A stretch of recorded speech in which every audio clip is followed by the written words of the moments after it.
여러분 안녕하세요. 천만전자입니다.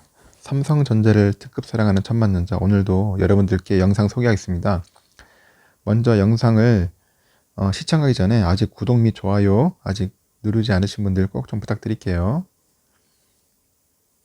일단은 그 자동차 반도체가 현재 부족 사태를 일으키고 있잖아요. 부족 사태. 왜 부족 사태를 일으키는지 한번 보여야 할 것 같아요. 최근 그 글로벌 자동차 업체들이 생산 중단하는 소식이 나오잖아요. 감산도 나오고요. 여기로 경기 침체로 소비 심리가 얼어붙어서 생산을 줄이는 것은 아니라고 봅니다. 주문은 폭발하는데 자동차에 들어가는 반도체를 구하기 어려워서 어쩔 수 없이 감산하는 업체들이 속출하는 거예요. 그래서 미국, 독일, 일본 정부는 현재 그 세계 최대 파운드리 업체 있잖아요. TSMC. 거기에다 대만 정부에다 반도체 증산 요청까지 했어요. 근데 이상하게 공급이 수요를 따라가지 못하는 기이한 상황이 연출되는 거죠. 대체 무슨 속사정이 있는지 그에 대해서 좀 궁금해지기도 하고 알고 싶더라고요.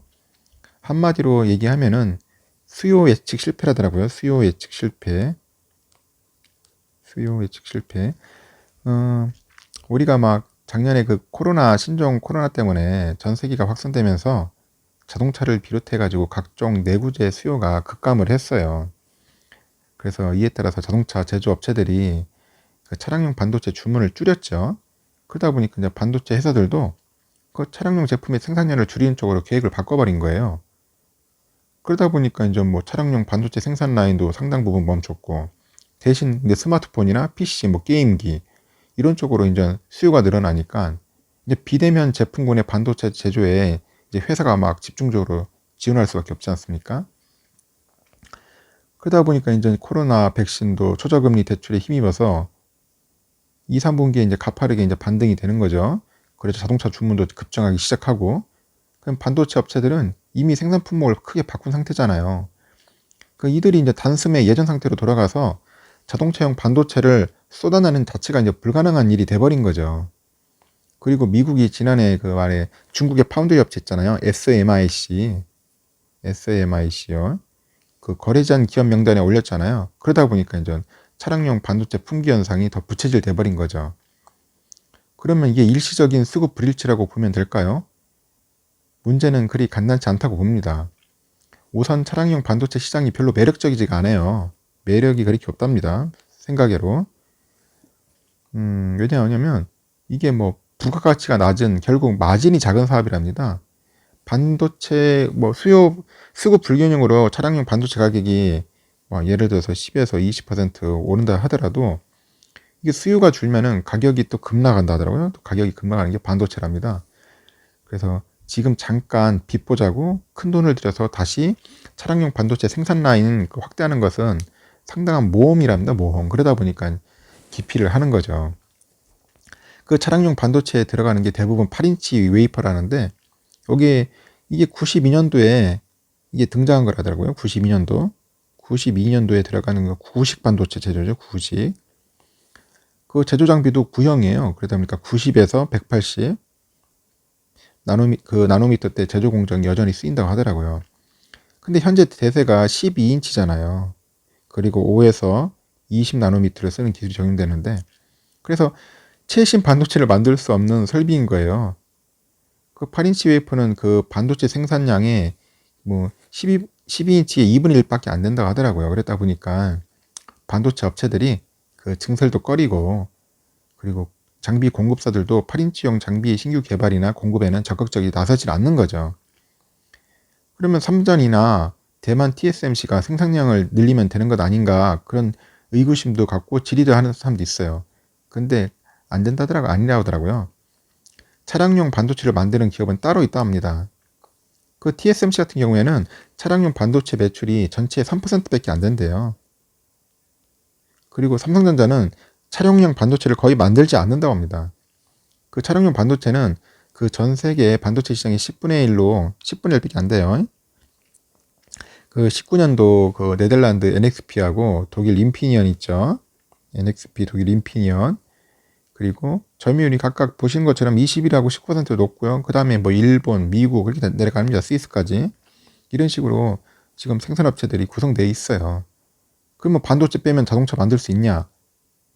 그건 불가능하잖아요. 현재 자동차 한 대에 200에서 300개 정도가 들어가지 않습니까? 반도체가. 그 가장 비중이 높은 제품이 MCU라고 하잖아요. 마이크로 컨트롤러 유닛이라고 하는데, 이게 MCU가 엔진 컨트롤하고 뭐 디스플레이 정보를 표시해주죠. 뭐 후진 주차나 뭐 안전벨트, 미체 행동, 다양한 기능을 해주죠, MCU. 그래서 현재 자동차 생산 원가에서 반도체가 차지하는 비율이 2%겠네, 2%.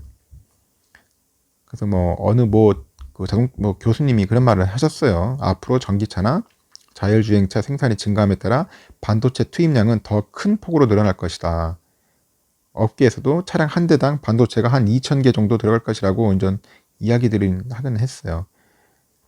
그러면 이 차량용 반도체 문제가 해결되려면은 얼마나 걸릴까, 그런 의아심을 갖고 있고 궁금해하시는 분들도 있어요. 근데 반도체 업체가 당장 증설에 뛰어들어도 대략 6개월에서 1년 정도 걸린답니다. 그 웨이퍼에 회로를 그리는 그 노광 장비 조달에만 6개월 이상 소요된다 하더라고요. 그리고 현재 장비 공급 업체들이 그 12인치 웨이퍼형 최신 노광 장비를 수요 맞추는데도 상당히 애를 먹는가 봅니다. 그래서 차량용 반도체에 쓰일 8인치 노광 장비 생산에는 굉장히 소극적이죠. 그 장기적으로 봐도 차량용 반도체가 넉넉히 공급되기는 굉장히 힘들다는 의견이 있어요. 앞으로 미래차에는 반도체가 훨씬 많이 들어갈 텐데도 왜 반도체 제조사들은 차량용 반도체의 낮은 수익성 때문에 증설을 주저하고 있는 거예요. 결론은 수익성이죠, 수익성. 수익성이 낮다 보니까 주저하는 거 주저하죠. 쉽게 덤비지 못하는 겁니다. 그래서 결국 12인치 웨이퍼를 이용하는 차량 반도체가 많이 나와야 하는데, 그때까지는 차량용 반도체 품귀 현상이 가격이 높게 유지되면서 자동차 원가 상승 요인으로 작용할 수 있겠죠. 일단 결론적으로는 그렇습니다. 일단은 반도체 회사들도 뭔가 수익이 나야 돼, 수익. 가장 큰 게 수익성이 좋아야 하는데, 이 수익성이 낮다 보니까 차량용 반도체에 뛰어들지 않는 겁니다. 그리고 마진도 작고, 아까 말한 것처럼 지금 뭐 공장을 다시 이렇게 옮기는 것도, 증설을 생산량 바꾸는 것도 쉽지 않고, 이러다 보니까 지금 이런 현상이 발생하고 지금 품귀 현상이 나는 거죠. 자동차 공장도 지금 거의 뭐 감산하고 스톱되고.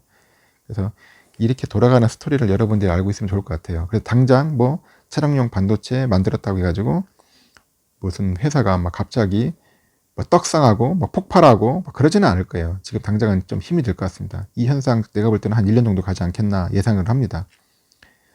차량용 반도체 앞으로 시장이 미래는 밝지만은 지금 현실은 냉랭하고, 그렇게 꼭 수입이 좋거나 마진이 좋지 않다는 것은 여러분들 참고하셨으면 좋겠습니다. 이상 천만년제였습니다.